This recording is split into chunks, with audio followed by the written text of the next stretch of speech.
ഇന്ന് നമ്മുടെ കുഞ്ഞുങ്ങൾ നേരിടുന്ന മറ്റൊരു പ്രശ്നമാണ് ലാക്ക് ഓഫ് സെൽഫ് എസ്റ്റീം, അതായത് ആത്മാഭിമാനക്കുറവ്. അപ്പം ഞാൻ നിങ്ങളുമായിട്ട് പങ്കിടുന്ന ഒരു ടോപ്പിക് എന്ന് പറയുന്നത് your child self esteem and you എന്നതാണ്. അപ്പം ഇന്ന് ആരും തന്നെ ചിന്തിക്കാറില്ല ഈ ഒരു ആത്മാഭിമാനക്കുറവ് കൊണ്ട് അതൊരു കുട്ടിയുടെ ലൈഫിനെ എത്രത്തോളം ബാധിക്കും. ചെറുപ്രായത്തിൽ ഇങ്ങനെ സെൽഫ് എസ്റ്റീം കുറവുള്ള കുട്ടികൾ ഇങ്ങനെ ചിന്തിച്ചു തുടങ്ങും, ടീച്ചേഴ്സ് എന്തിനാണ് എന്നെ സഹായിക്കുന്നത്, അല്ലെങ്കിൽ പേരൻസ് എന്തിനാണ് എന്നോട് വഴക്ക് പറയുന്നത്, എന്തിനാണ് എൻ്റെ ഫ്രണ്ട്സ് എന്നെ മണ്ടനാണെന്ന് വിളിക്കുന്നത്, അല്ലെങ്കിൽ എന്താ പറയുക, എന്തിനാണ് എന്നെ ഉപദ്രവിക്കുന്നത്, ഇങ്ങനെയുള്ള ചിന്തകൾ കുട്ടികളുടെ മനസ്സിലൂടെ കടന്നു പോകും. അപ്പം ഒരു കുട്ടി ജനിക്കുമ്പോൾ തന്നെ ഇതുണ്ടാകില്ല, നമ്മളത് വളർത്തിയെടുക്കേണ്ടതാണ്. അപ്പോൾ ഒരു ഏകദേശം ഒരു 3rd ഏജിലൊക്കെ എത്തുമ്പോഴാണ് നമ്മൾ ഈ സെൽഫ് എസ്റ്റീം കുട്ടികളിൽ വളർത്തിയെടുക്കേണ്ടത്. അപ്പം ആസ് എ പേരൻ്റ് എന്ന നിലയിൽ നമ്മളൊരു കടമയാണ് ഇത് വളർത്തിയെടുക്കുക എന്നുള്ളത്. അപ്പം ഒരു ലേണിങ്ങിൽ എന്തെങ്കിലും പ്രശ്നമുള്ള കുട്ടികൾക്ക് സാധാരണ കുട്ടികളെക്കാളും കുറച്ചുകൂടി പ്രശ്നങ്ങൾ കൂടുതലായിരിക്കും. അപ്പം ഒരു പേരൻ്റ് എന്ന നിലയിൽ നമുക്ക് അവർക്ക് കൊടുക്കാൻ പറ്റുന്ന ഒരു ഗിഫ്റ്റ് തന്നെയാണ് സെൽഫ് എസ്റ്റീം വളർത്തിയെടുക്കുക എന്നുള്ളത്.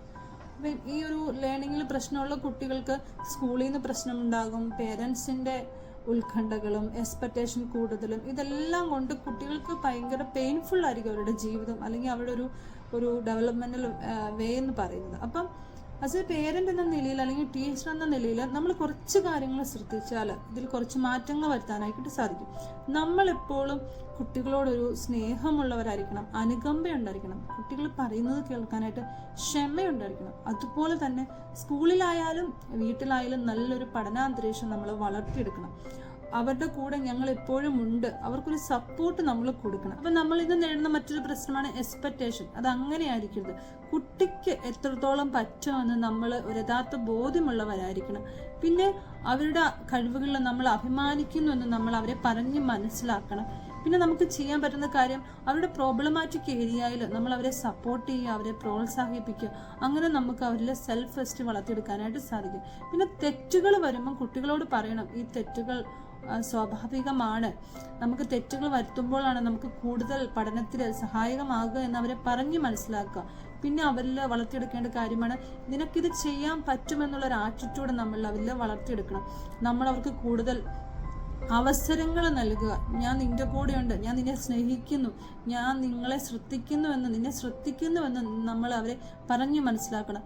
പിന്നെ ചെയ്യേണ്ട ഒരു കാര്യം എന്ന് പറയുന്നത് കുട്ടികൾ ഒരിക്കലും നെഗറ്റീവ് നമ്മൾ കുട്ടികളോട് പറയരുത്. നമ്മളെപ്പോഴും കുട്ടികളോട് പോസിറ്റീവേ പറയാവുള്ളൂ.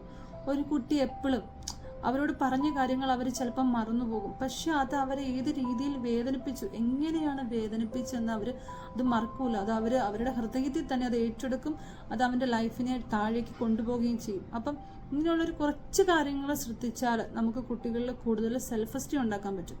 പിന്നെ നിങ്ങൾ ചെയ്യണം, ഒരിക്കലും ആ കുട്ടികളോട് നെഗറ്റീവ് പറയരുത്, എപ്പോഴും പുഞ്ചിരിക്കുക. നമ്മൾ ആ കുട്ടികളോട് എപ്പോഴും ഒരു ലിസണർ ആയിരിക്കുക, അവൻ പറയുന്ന കാര്യങ്ങൾ കേൾക്കാൻ തയ്യാറാകുക, ക്ഷമയുണ്ടായിരിക്കുക. ഇങ്ങനെയുള്ളൊരു കുറച്ച് കാര്യങ്ങൾ നിങ്ങൾ ശ്രദ്ധിച്ച് നിങ്ങളെ കുട്ടികളെ നല്ലൊരു സെൽഫ് എസ്റ്റീം ഉള്ളവരാക്കി അവരെ മുന്നോട്ട് കൊണ്ടുപോകാൻ ശ്രദ്ധിക്കുക.